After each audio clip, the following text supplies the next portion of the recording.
it should be about me or you and not the slides, right? Exactly. We'll get started. Well, I'd like to echo Professor Israel's thanks to you all for being on time. I know this is a tough slot and you're very busy and we're right in the middle of the semester.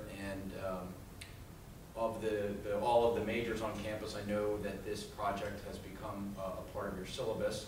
But I think you being here demonstrates some leadership, that you're going to learn a little bit more and put a little bit more back into your project, so I thank you.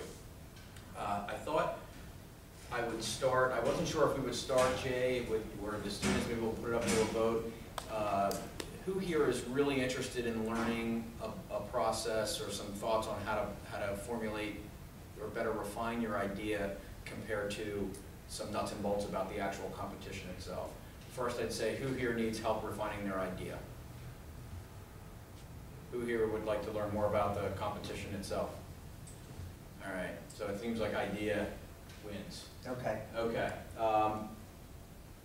By show of hands, too, who here already has an idea? I know you guys do. Are you willing to share it, or? Do you want to share it? Okay. How about just the concept? You don't have to. Basically, we want to take all of the school software that's usually installed on the computers and put it in the cloud. That way, IT department doesn't have to worry about updating or maintaining or keeping, and it would allow you to upgrade computers less frequently. Because it could be done in one swoop. It'll make it a lot easier. So, like, you don't have to have Microsoft Office or PowerPoint or anything installed on your computer. As long as you have a web browser, you can access everything you need. Interesting. Great. Anybody else? Okay. Terrific. Go ahead, Jay. Okay. Well, what is ideation? You can go all the way down, Jeff. First of all, you want to explore ideas. You want to help generate ideas, and then you want to help brainstorm on those ideas. And really, what do those ideas all have in common? Really, what do all of the great thinkers, the great innovators all have in common? Jay? A plethora of great ideas. Yeah. Well, we talked about that. We talked about that a company has 3,000 ideas to get to one or two viable products. Precisely. And if you scroll down, we can have an illustration that can help illustrate that a bit. All right, think of the ideation process as a funnel. Right now, our friends over here to my left have an idea. They've already gone ahead with an idea and moved it ahead to the middle part of this funnel, which has begun to, they've identified their customer, i.e. the IT department here, and really any of us as consumers of computing here on campus. They know as computer students that the process by which IT is going through is very cumbersome. And they know that there's a solution that they can come up with to streamline that. So what they're really doing is looking at it from the consumer out, that they know there's a need, and whether or not they can find the best need to fill it is a whole different story. We tell a good story about Azteca here on campus. Has everybody had tacos or whatever here? Ever have it in your dormitory? Have they delivered to you? No. Well, we were told that they were having troubles, and they were interested in figuring out why they were having troubles, and we told them they were probably charging a little bit too much money. Price point over at Parma, you can get 2 slices and a Coke for less than $5. Over there, you're usually not getting anything less than $8 for your tacos and your soda. They have begun reaching their customers in their dormitories through delivery, and I understand that business is now booming. So they just looked at things a little bit differently and found a new market. So again, when you're thinking about your ideas, how are you going to research them? You have a plethora of ways to do that, and really it starts with your Google searching, your peers, what you've learned in class. Jay, other market research tools that you suggest? Well, we use primary data collection, Mm-hmm. so going directly to potential customers. A couple of our student teams have done that and done a really good job. Very good. Slide check.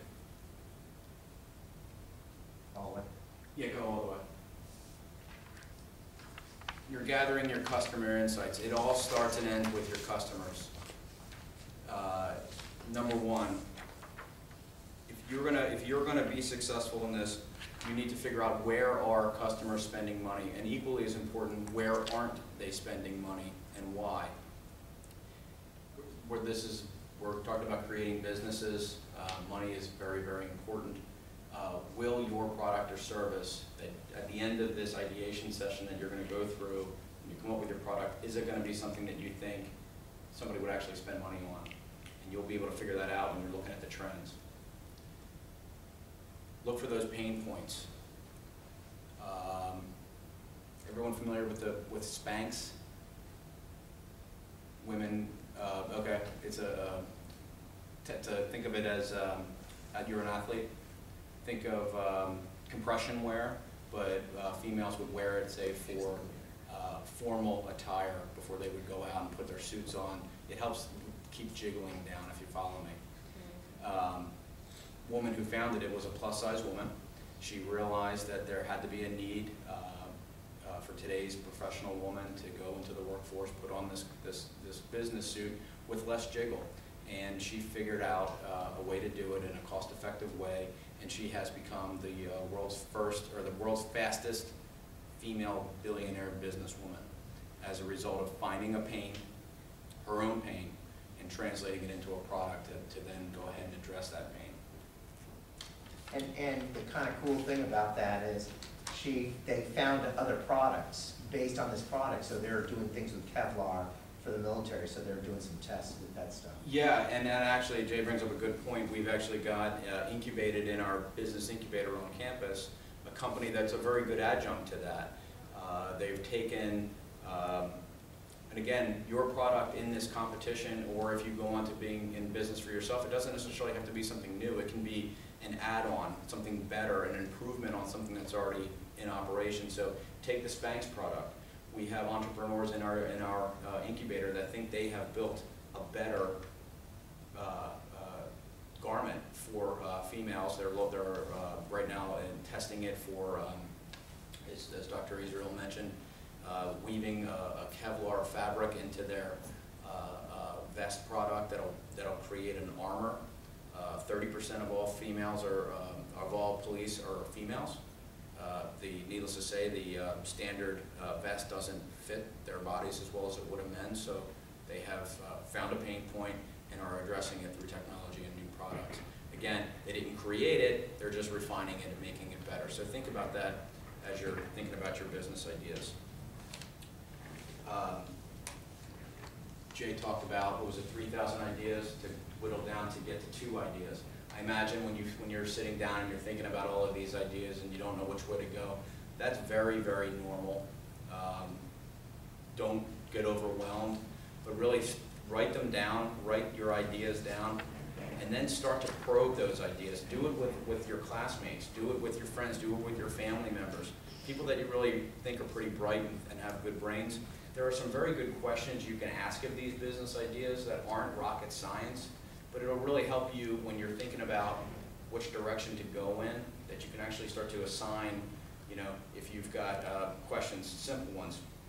I already mentioned, is this something that you actually think somebody's going to go into their wallet for?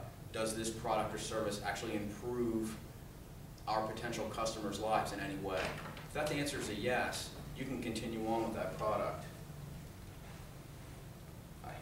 Is this idea for this product or service any different than what the customers are using now? And if it's different, is it different better? And how is it different better? And if you can get to the end of a bunch of these questions, and I think there's more, and I don't know, Jay, if you have any go-to questions, but for me it's always, is this something somebody's going to pay money for? Does this actually help your customer base in their day-to-day life? And is it an improvement? Is it an innovation as to what's already currently in the market? If you can get through those 3 questions, you probably have something that you can at least refine a bit and doctor up for this pitch contest. I don't know if you guys would want us to poke and prod you right now if you're that far along, but it could be done just on something as simple as the concept of having a concept. You can apply those 3 questions. It's usually a pretty good smell test.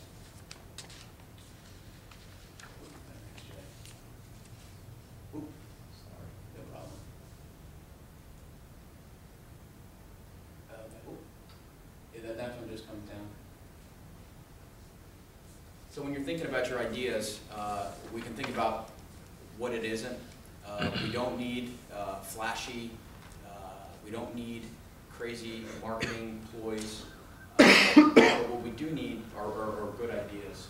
And what really, and the way you can demonstrate those good ideas to us, i.e. the judges during this competition, and eventually, if your product or service were to become a business, that you know your customer. If you know your customer, you're going to be successful. So I was wondering if we might talk about the competition, because I think that's pretty important. Did anybody have any questions? I see a lot of familiar faces from the day I was able to join in. A couple of you might have actually been there when we lost power that day, so I apologize for that. But how about you, Jay? Do you have any questions about the competition? Yeah, I was wondering, how is the initial video going to be judged, the one that's turned in on Great November question. 9th? So I've received a handful already of folks that have gone online and gone through the application process, kind of submitted their idea. I then turned around and emailed to them, giving them the instructions on how to go into the online portal to record themselves via a webcam, which then gets uploaded. You'll have 3 minutes to give your pitch. You will have unlimited amount of times to be able to go through it. You can review it. If you didn't like it, start it again. Felt it was okay, click send, and it's gone. What then happens on the other end is I'll get a notification that it's there.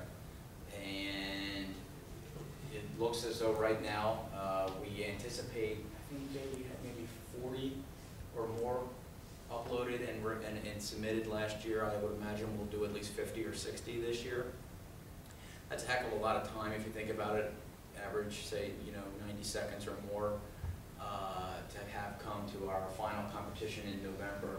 So we have identified a few folks who are going to serve as kind of the preliminary judges, that everyone's going to have a review, be able to review the pitches. They'll get scored, and then our top, say, 6 to 10, depending upon the number that come in the beginning and the strength of the field, will then be invited to come back in November, on November 28th, to pitch it live in front of a panel of business practitioners. I heard Dr. Israel mention earlier that he is not a judge. This way he can remain completely neutral and serve as an advisor to each of you through your process. We may actually ask Jay and another member of the faculty to help us with the steering of that initial, say, group of 50 to whittle it down to 6 to 10. But on the other end, it'll be members of our advisory board on November 28th will be out to score it. Now, keep in mind, these are business professionals. These are folks that are going to be from a diverse background. I know we've got a manufacturing CEO lined up, a small business owner. How you doing? We'll probably also have a technologist on hand as well, a banker, trying to think, and a contractor. That's who we have so far. I would like to maybe add a 5th. So you'll see there's a diverse group there. Things to keep in mind, and we'll be talking about this a little bit more in depth next week. You are dealing with business practitioners that are successful. They usually have a pretty good business. Jay will test this. Serial entrepreneurs have a pretty good nose for business. They'll know a good idea, and really that's your chief goal next or during this competition is to put out there that you've got a good idea and why. That's basically it. Any too much flash, going overboard on the financials, being a little too aggressive on getting to that first million, usually are a red flag for hardened business pros. But just be normal. Does that answer your question?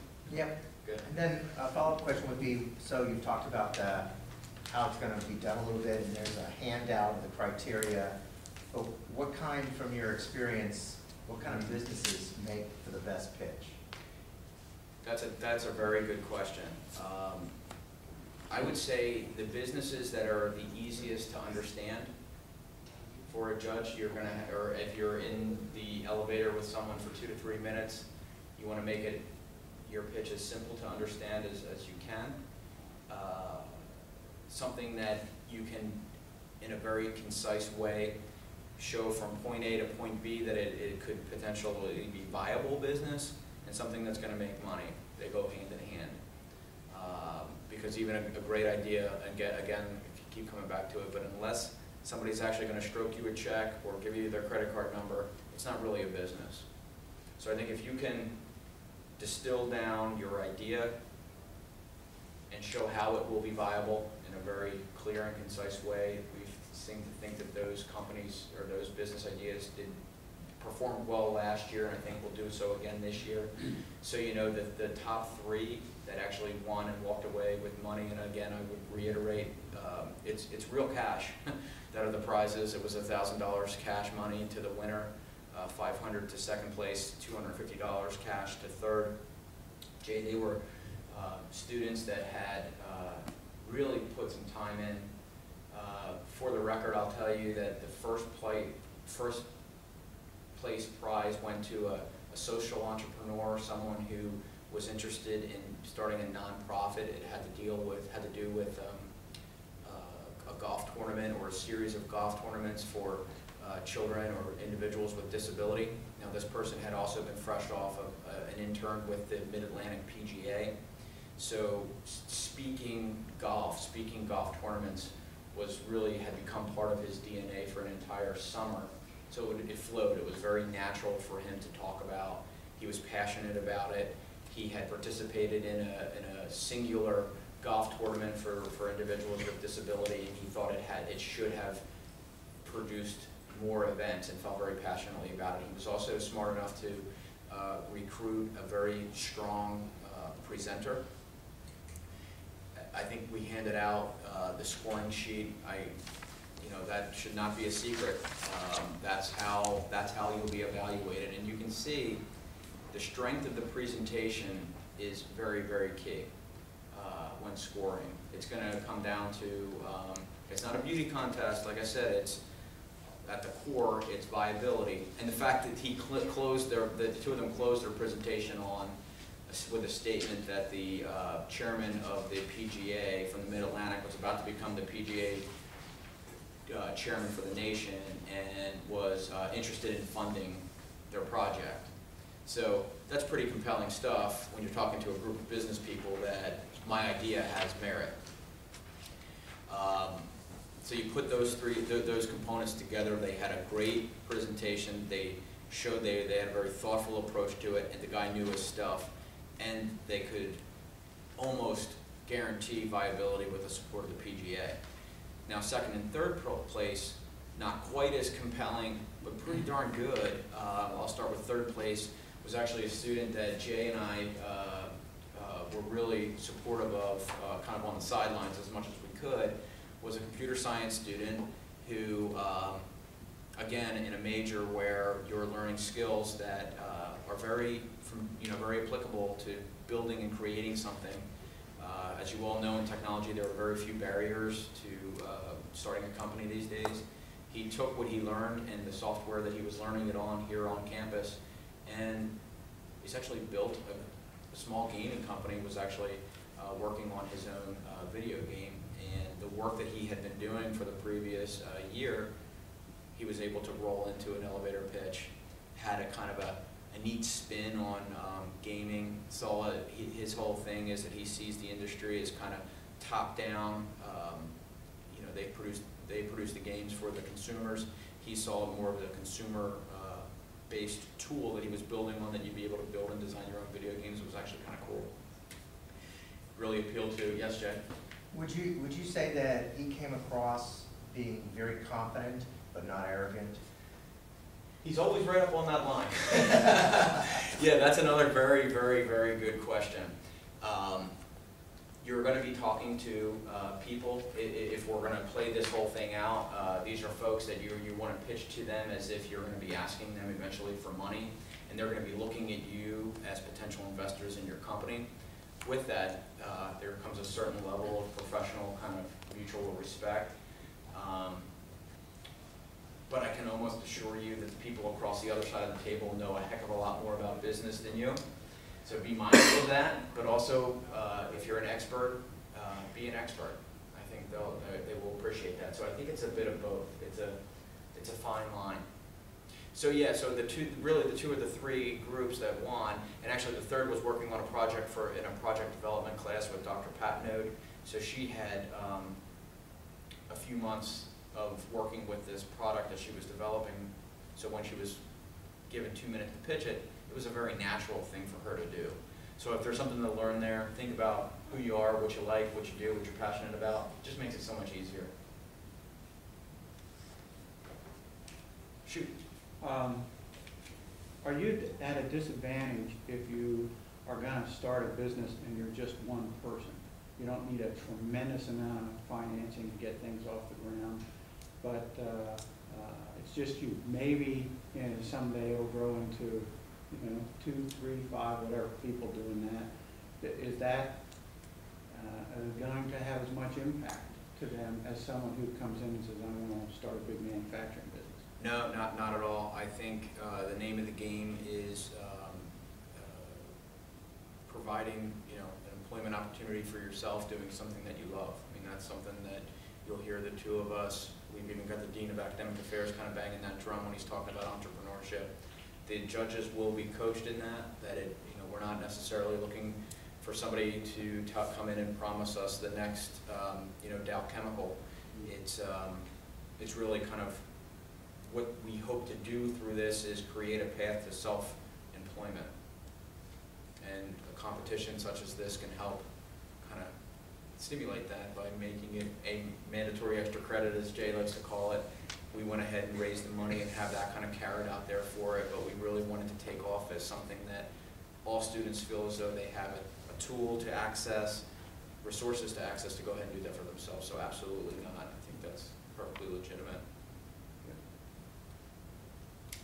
Yes. I have an idea for a product. I have 2 questions. Go.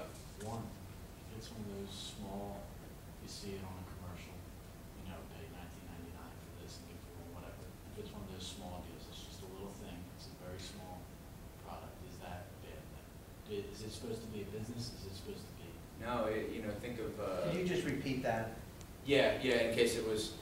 So the question was, gentleman has an idea for a product. Now I'm speaking right to the camera. This is great.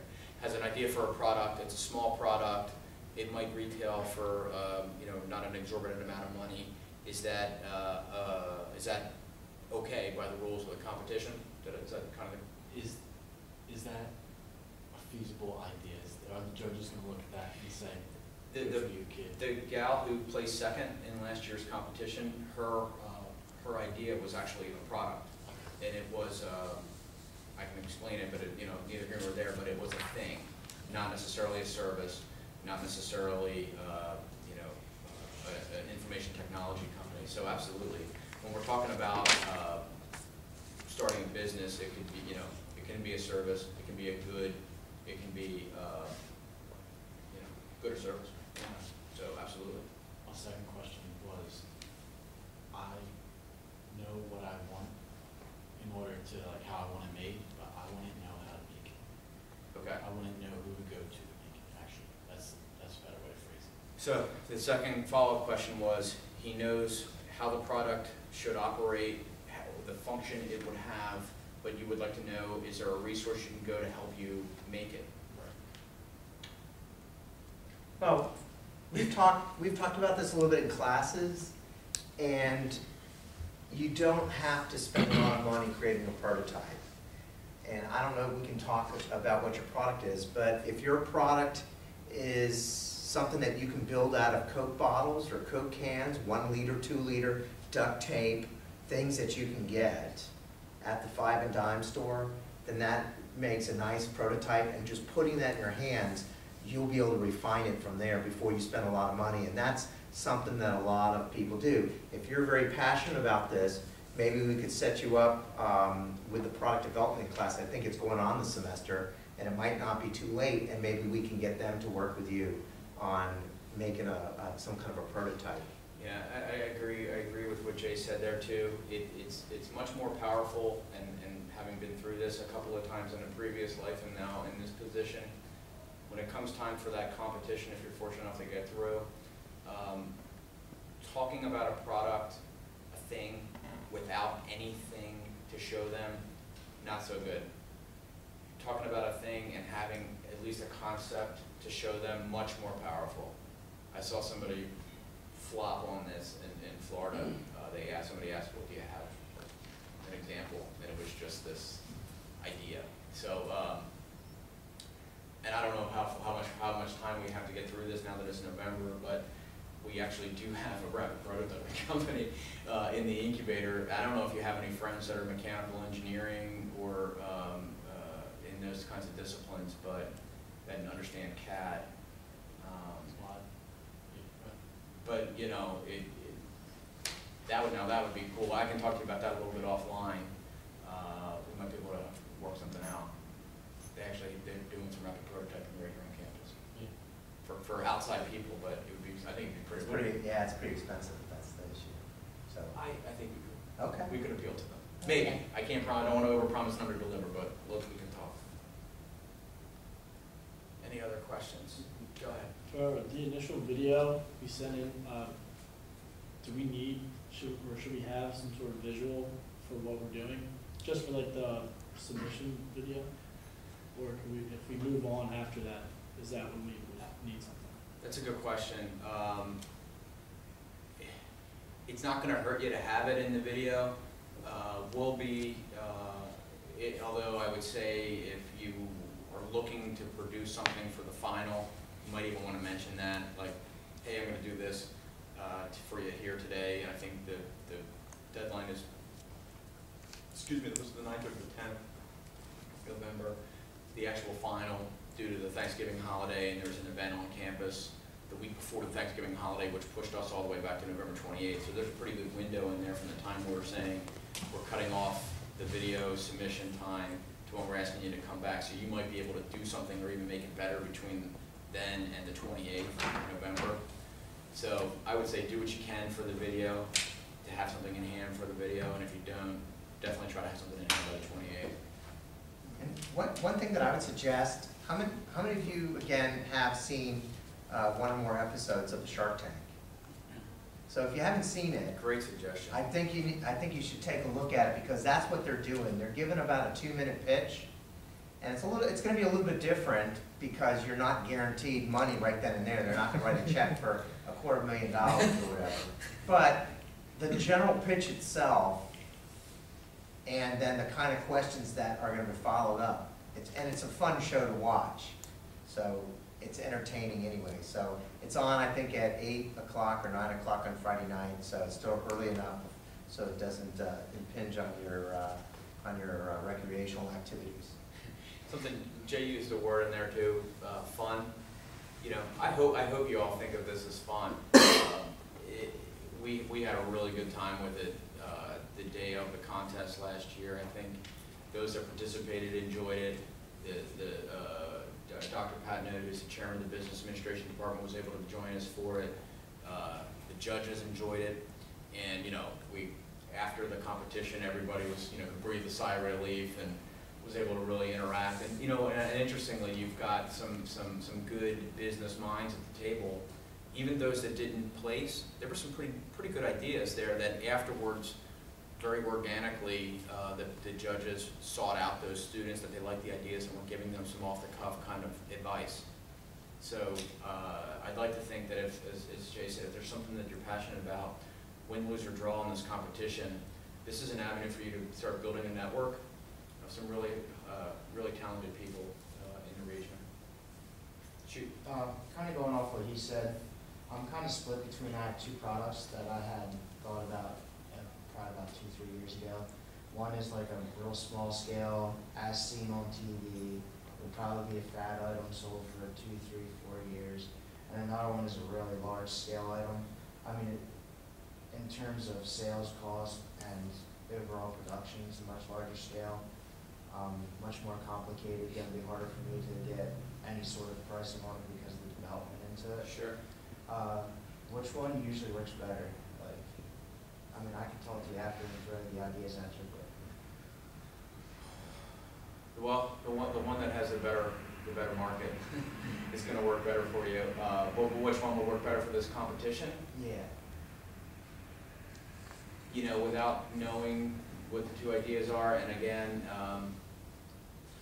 you know, I would say the one that probably has can be proven in 3 minutes that it has a market, that it could be potentially viable, is gonna be your best. Do you think that the judges look at the feasibility from the standpoint, can the person pitching it actually pull it off? I do, and I think there's a little of that, and I think they're looking at it from their own lens too. Would it be something that they would use in their personal life or in their business?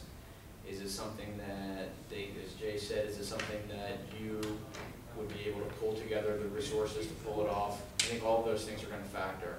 So the one that in your gut is telling you, yeah, I honestly think I can run with this could actually happen, and I could actually do it, is probably going to be your best bet, because they're going to be able to smell that on you, your confidence that you can do it. Good point, Jay. That definitely factors. I know there'll be judges there. Sure. Will the college also have maybe some business people there that might be able to give advice or help or whatever? Yeah, well, one of the cool things about our center, as we've kind of built and evolved, the center is we like to think of ourselves as the place where the academic resources and the academic talent and the business community, certain members of the business community can kind of come together to help accelerate business. We will invite all members of my advisory board from the center there, which if you've ever been on my website, it's a pretty impressive group, diverse group, different businesses, different sectors. We'll be picking from that, and maybe one or two others from different businesses. They'll serve as judges. So the quick answer to the question is yes. And one added nuance to this year, we're going to be recording it, hopefully not in this rudimentary a fashion, but in something maybe with a little bit more production value that would be able to take and transmit or share, host somewhere and be able to access it. So if certain members of the business community or my board couldn't make it that day, they could just click play at a later date, and if it's something that they think is pretty cool, there could be some interaction there. And so the judges are mostly business people anyway. So you're getting the benefit of that, and then one of them is a banker. And the banker, would think of it from the standpoint of financial feasibility as well. So you could get some really good feedback. Yes. So just don't think that they're academic judges who don't have any business experience. All these people are businessmen and women. And many of them own very, very successful companies that probably have sales of 20 million plus. It's an accurate number. And actually one of our sponsors this year for the event happened to be an executive with Susquehanna Falscraft. No, actually he was Susquehanna Media before they sold. Needless to say, that worked out pretty well for him, and is now runs a kind of an angel investment firm, and is he's helping to underwrite some of the costs, but we've also invited him to be a judge. So he's certainly the kind of person that sees deals and is able to kind of analyze, synthesize, and make decisions on investing, in addition to a commercial bank. So it's a good group, and certainly those are the kinds of people, as Jay said, between your bankers and your angel investors, they kind of have a nose for it, and really can offer up some pretty interesting critique as well. And in my view, this is what all the big schools do. And so you're getting that here at York College, and you're getting a lot of great experience. A student came, I was talking to a student this morning or this early afternoon, and they thought that it was a great idea for the elevator pitch, just the fact that he or she was able to practice public speaking and practice making pitches and getting that experience. And these are real life tools that you need to be a successful businessman or woman, whether you're gonna be in the corporate setting or start your own business. And Yeah. Jeff's last school did something similar, Babson College,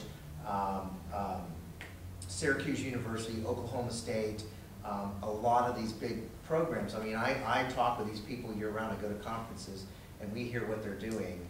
And, you know, so this is part of your education, and it's a great opportunity. And you can win some cash. Right? And Just- it's not just for holidays. $1,000, I shouldn't even have to give you a grade for this, just $1,000 should pique your entrepreneurial spirit. How are we on time here, Jay? It's about 22, All right. so. Yeah.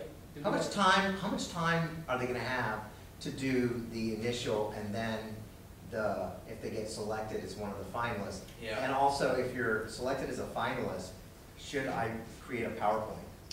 Excellent question. And actually, that's a question that didn't come up until the last minute last year. Start with part A on that. So I believe it's Friday the 9th of November is the, yes, Friday the 9th at 5 p.m. is the deadline for y'all to record and upload your videos.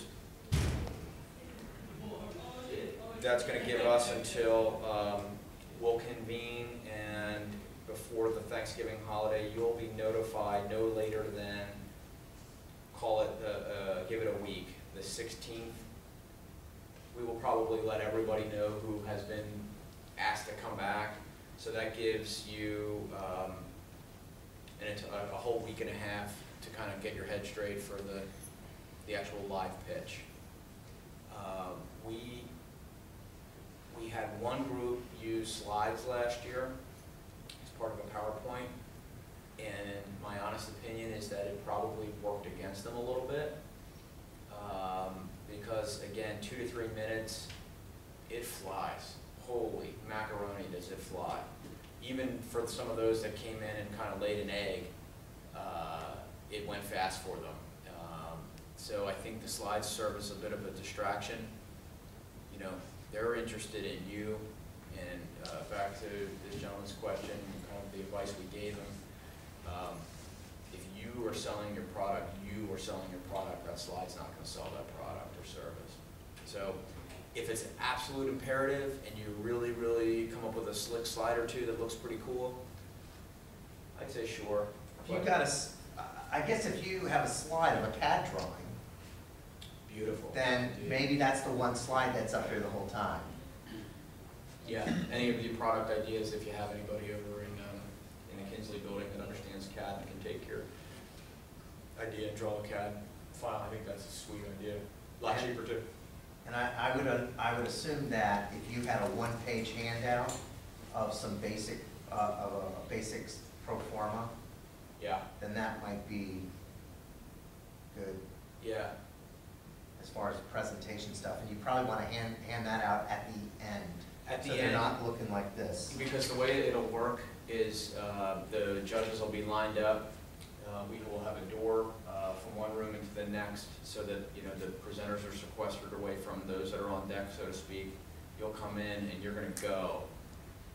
Then when you're done, you'll go back out, and we gave the judges a couple minutes to kind of talk amongst themselves. So I think that's a very good time to hit them with that before you go in, because you don't want them looking at that either or fumbling around with that while you're trying to pitch. Because they'll just be like this while you're pitching, Yeah, and they'll miss the whole pitch. yeah, give it to them at the end. And then, again, it's bing, bang, boom, because then we want to get the next pitch out and going. You want them in that short amount of time to feel like, give them the impression that you really knew your stuff. It could just be, it's not a business plan. We're not asking you to write War and Peace, clearly. It's just that first impression. And I think, yes? Are you allowed to give like criticism of your competitors? You probably, last year, and I think we'll stick to it, we kept the competitors away from one another, so that really you didn't see But the, not Are you about- talking about the other elevator competitors, or the competitors in the market. Yeah, that, Absolutely. Yeah, it seems to me that if you can demonstrate the pain point that they're not solving, Yeah. then, you know, and you could say this market is crowded with lots of products, but none of them do this in this way. And, you know, think about it, if you could just strap this onto you and blah, blah, blah, and nobody else has this, patent pending. Yep. I think that's, I would encourage that as a component of a successful pitch. So again, you're gonna let them know that you've identified a pain point, you've addressed it, and your product can do it in a you know, reasonable fashion. So, yeah. Does that make sense? Does everybody understand what she was asking? Because I think it kind of comes back to it, I'm making a leap here, but you know, if you're ever going through for a job interview, you know, it's never a good thing to say, you know, say anything bad about your former employer or your former colleagues or your former, you know, coworkers. This is a little bit more cutthroat than that, so I think you can, you know. Well, great, I appreciate it. These are some great questions, really, and I think it sounds like a lot of you are well on your way. So I thank you for your attention. Does anybody have anything else? Yeah. If you want to stay afterwards, we don't want to just keep you Yeah, here and for if the I sake of could, keeping just you. back to the, real quick, Jay, before we turn that off on the ideation thing, again, I think the best way to think of this thing, guys, is for some of you who are still thinking through your idea, you're kind of at the top of the funnel. That's okay. A lot of things are going to be bouncing around in your mind. Write them down. Apply some of those hard-hitting questions to it. Are these ideas actually making anything better for my customers' lives? Will people actually pay money for them? Is this different than what's already currently available? And if it is it different? How? Is it different better? And if you're going to get a few yeses there, what you have that comes out on the back end is probably a pretty good idea to move forward with this contest. And what does Dr. Israel say business boils down to? Profit. Creating value for your customer at a level that creates value for your investors. And we didn't even rehearse this, but we subscribe to the same business mantra. So, thank you. Thank you.